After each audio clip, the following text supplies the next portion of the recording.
good, people? Adakin here, Addy Ads, at the heel of YouTube.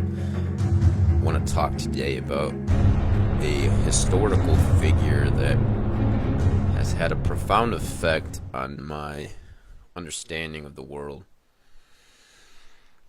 And unlike, well, you never really know when some new information that is coming into your brain is going to affect you or not, and or to what degree it will affect you.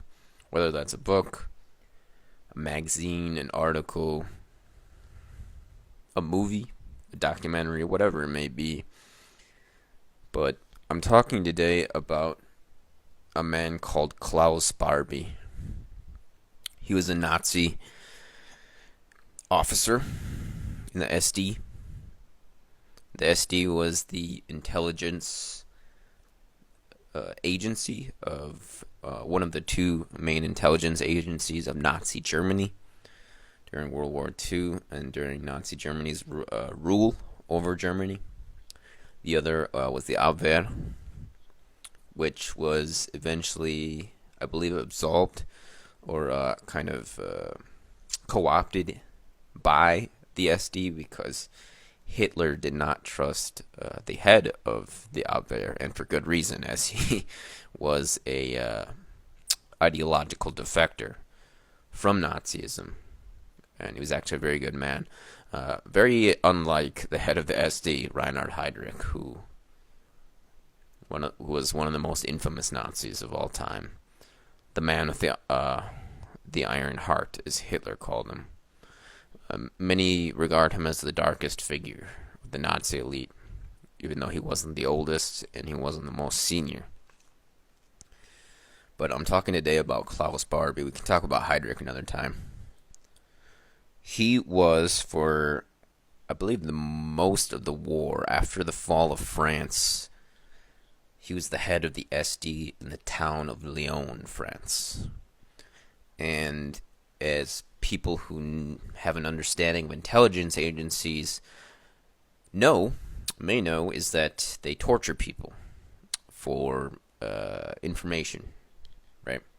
And especially in the olden days, whereas now they use, I think, more subtle and subversive techniques when possible, but they all resort to torture at some point or another.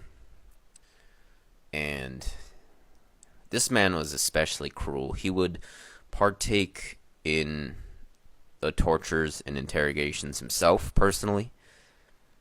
He was as close to evil incarnate as perhaps I've ever read about a person. He definitely had a grotesque sense of enjoyment. I mean, he was a sadist by nature, it seems, and I think furthered by nurture as well.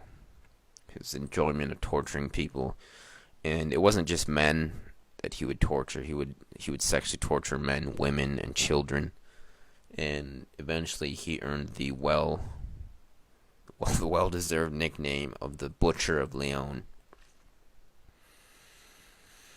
And he was, as I said, he was almost like the devil in human form. He's a very handsome man.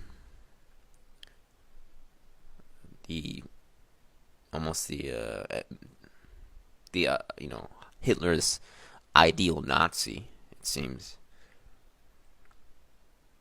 And I remember reading about him and just becoming so angry and so depressed. And I remember reading about him, and later that day I went to, my mom took my sister and myself out for lunch, or dinner rather, at a local taco place.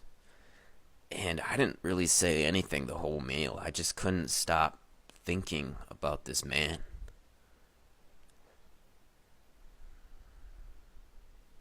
Yeah, I still remember that meal. I don't think I'll ever forget it.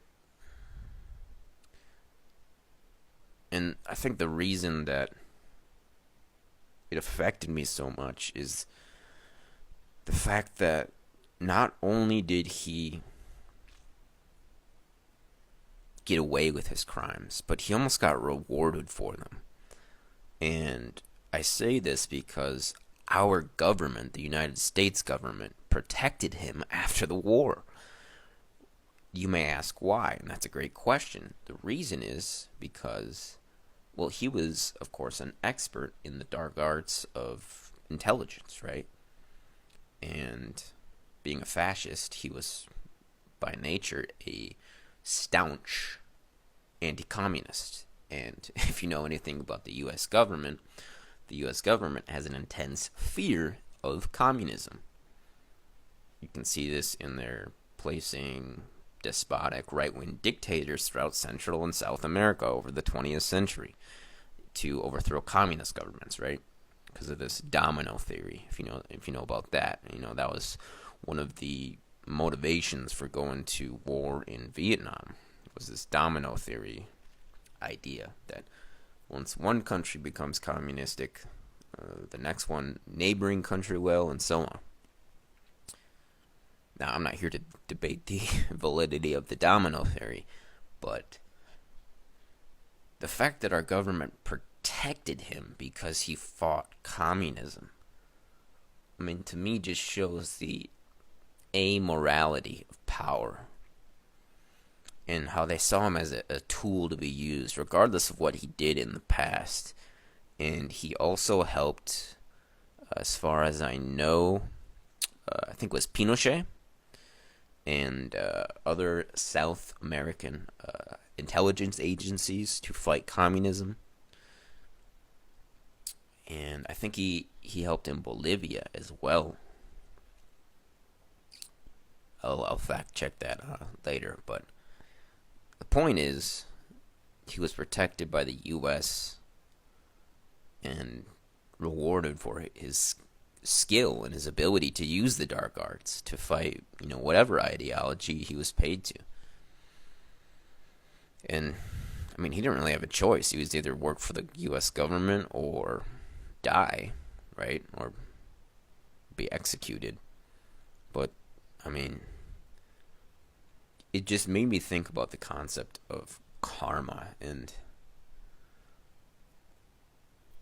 I used to believe in karma. And I still use the word karma to describe things after the fact.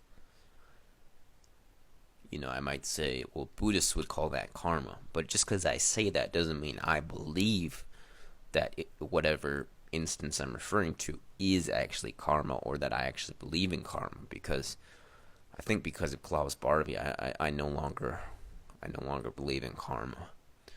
And again, I wish I could believe in karma. I want to believe in karma because it gives you a sense of a feeling that there is justice in the world, a natural justice, that there is a sort of fairness in the world, even if it isn't immediately noticed.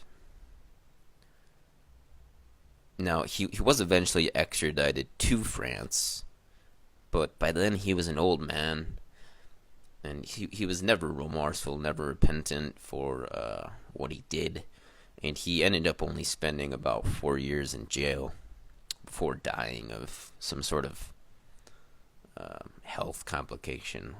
I mean, basically just old age. I think he died in his late 80s or early 90s, so he was a very old man by the time he saw any sort of, legal punishment. And I certainly wouldn't say that 4 years of incarceration at the end of his life is justice for what he did. Not only to the French people during World War II, but the South American peoples as well. And the fact that our government protected him and paid him is, to me, just disgusting. And it's because of that I no longer believe in karma. And I think that's as simple as I can make it. But yeah, Klaus Barbie. He was a Nazi officer, SD, torture specialist. Worked first for the Nazi Germany, and then for the U.S. government against the communists in Europe.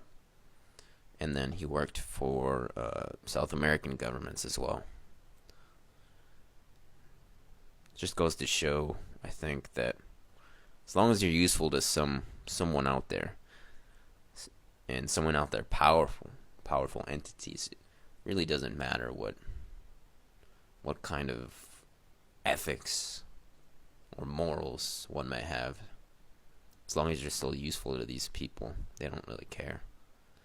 And that's why I no longer believe in karma. What do you guys think? Do you believe in karma? Let me know.